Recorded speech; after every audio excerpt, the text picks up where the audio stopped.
It's Friday, y'all, November 15th. Today we're talking about killing the EV tax credit, GM's free night for EV charging, and on-the-job training being broken.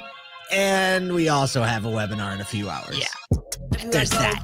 And it's Friday. I think that's the first time you've snuck a webinar into a read. That's it. I don't like dead air. Yeah, you were like, I got like radio. Where's the drop? Where's the drop? I mean, it's a great segue into the fact that we do have a webinar this afternoon at 1 o'clock Eastern. It's auditing your 2024 advertising performance with our friends at Stream Companies, part 1 of a part 2. It's real simple. You go to ASOTU.com, you sign up for the webinar, you show up, you heckle us live, and you figure out, hey, these are some great tips and tricks and some perspectives, how I should be auditing what just happened this year. And then part 2 is going to be like, how do you take that knowledge and make 2025 even better? It feels really practical to me. It's super practical. It's great. It's good. I mean, I'm excited about the webinar because I'm like, all right, let's figure it out. Let's use and it we for get us. to be with We friends do marketing. too. Yeah, right. And we Here get to go. be How with do I friends. audit this thing? Okay, I guess. I know. You know. I know. Hey, we're gearing up because we're going to be wheels up. You're going to MRC actually. Going to MRC tomorrow morning. Palm if you're going to Beach. be there at the PASH event, hit your boy up. We'll hang out. We're going to run. Maybe eat some good food, whatever you got. Look at the I'll be ocean. at MRC, and then I'll flip around, and we're going to be in Richmond, Virginia, hanging out with the CMA crew next week. Filming the next episode of More Than Car. Oh, the next episode. We're filming season 2. We did Roarman. Yeah. We're doing CMA. We're going to be back in Florida. You'll be back in Florida in a few weeks. We're going to be at Bozard. Like, we're doing the thing now. It's a thing. Yeah. See, this makes me, we should make it a food. We should make it a food show. We have been eating enough food. Like trying. I totally am down with the food show. I'll be there. Look, I'm great at explaining food. Like I really listen, everybody. He's very good at explaining food. I can say that. Like, yeah, he always like will start explaining. I'm like, what the heck? That's fine. I'm good at eating food, so this is great. Kyle can do all the talking. I'll do the eating, and it'll be a great partnership. That's still playing. Speaking of a great partnership, playing all the things right now. All right, listen, for all the people who are like, I don't know, Elon Musk, corruption. Here's the thing. Trump transition team just said that they were set to eliminate the $7,500 EV tax credit in an upcoming tax reform, a shift that basically you're saying could hinder US's EV progress, despite Tesla's reliance on the subsidy. Representatives of the company appear supportive of the repeal. Well, it's Elon's company. Of course, they're going to be supportive. What are they going to do? Killing the credit aligns with Trump's campaign pledge to end Biden's EV mandate. Tesla, though impacted, may benefit as the change would likely harm its competitors more, especially legacy automakers like GM. Energy transition discussions are being led by oil magnate Hamm and North Dakota Governor Doug Burgum. Eliminating the subsidy could free up the federal tax funds to extend Trump's other tax cuts, which are more across the board. Our friends at the Alliance for Automotive Innovation stress the importance of credits, calling them critical to cementing the U.S. as a global leader. I think Tesla's stock on the news was down like 5%. Yeah, which is weird, though, because they're coming up on the end of their access to the $7,500 EV tax credit. Right.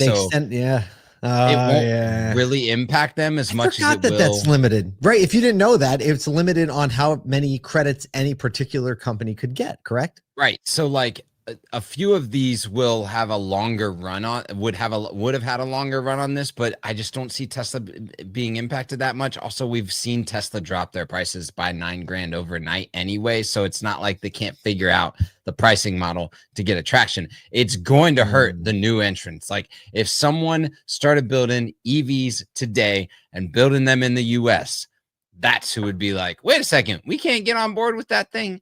Interesting, because I've really been dancing around the idea of like getting an EV, like the Daly family. Like, what it could do is like speed up adoption. No, because now I'm like, well, if I was going to lease an EV, I really should do it, because I'm definitely not doing it once it's more expensive than a combustion engine.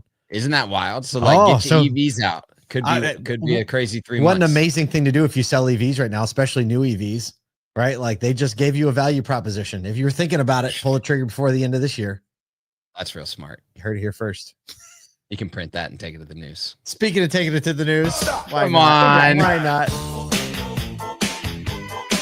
General Motors is collaborating with Reliant Energy to offer free nighttime charging for Chevy EV owners in Texas. The initiative, aimed at making EV ownership more affordable, leverages renewable energy credits to support the sustainable charging. Basically, Chevy owners enrolled in Reliance EV plan will get free charging between 11 p.m. and 6 a.m., and that'll be offset through monthly bill credits. Users must specify an EV on GM's Energy Smart Charging portal to qualify. So, obviously you have to validate that I am charging my GM EV. The promotion is part of a broader trend as automakers like Ford offer perks to attract hesitant EV buyers. Even more important, if this credit goes away, GM and Reliant claim charging is renewable thanks to renewable energy certificates, though the credits, there's always someone's going to criticize it for masking fossil fuel use. They're like, oh yeah, you're charging it, but you're creating the energy with coal. So yeah, it's an interesting thing. I mean, I love any collab that just allows people to have like less of a walk to the cost or whatever. That's always the more of these things we get in the market, the more we like straddle that adoption curve drop, right? Because like you always have a risk as the adoption curve is growing, you have a risk at having the drop off. And like these types of things, especially in states like Texas that have a massive population, have the ability to kind of like curb the intensity of that drop off. Yeah. So I think kudos. Also, obviously, charging from 11 p.m. to 6 a.m. That's when most people are going to be doing it anyway. That's a smart way to do it. Yeah, it really does. Speaking of what? Being smart. That's a better one. We're going to go with that. Many companies, new hires, and even seasoned workers are left struggling due to inadequate training. Heard that. Limited mentorship and lack of clear guidance. Employees are increasingly expected to quote unquote figure it out alone. Obviously, high job turnover, hybrid work, cost cutting have weakened structured training on the job. Only 50% of Gen Z workers are reporting having mentors, despite 83% saying they would value it if they had it and they want it. Less than half of employees feel they are fully understood. They're fully understanding their job expectations per the Gallup poll. Tech-based training has limitations, obviously, while mentorship apps often see low engagement. So that's kind of like the other side of the thing. Kenneth Matos of Hi Bob warns that cutting training leaves junior employees overwhelmed and managers burnt out because you're always fixing their mistakes. This is an age-old issue, and I can't throw any stones on this one. No. Because ASOTU, young, fast-moving startup, it is very difficult to onboard and train properly. Even my agency, Congruent, still, we're getting way better. I feel like we have some new people coming into the company, and we've like finally figured it out, but been around for like a decade plus. I understand this. Gen Z workers want mentors. They want to show up. They want to do a good job. I think the auto industry is pretty okay at training, right? Because we have a lot of repetitive positions, technicians, right? However, I think the gap that we have in the industry is really a training on brand and mentality, not tasks and duties, right? Like this is how the CRM works. This is why we do things the way we do them. And this is how we carry out the work that we're training you to do. I think there's a lot of white space there in automotive. And I think the ones who are getting it right, it's very obvious when you walk through the front doors or make a phone call. Yep.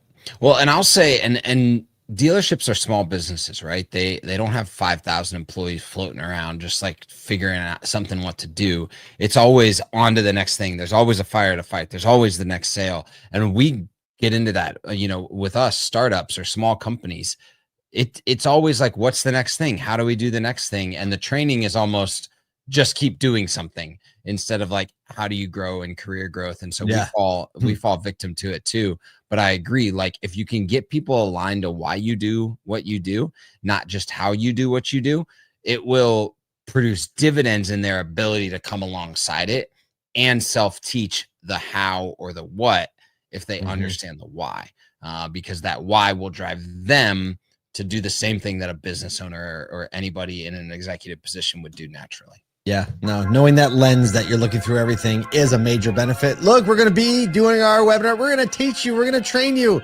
Go to ASOTU.com, sign up for the webinar, be with us live or get the recording. We will see you there. Keep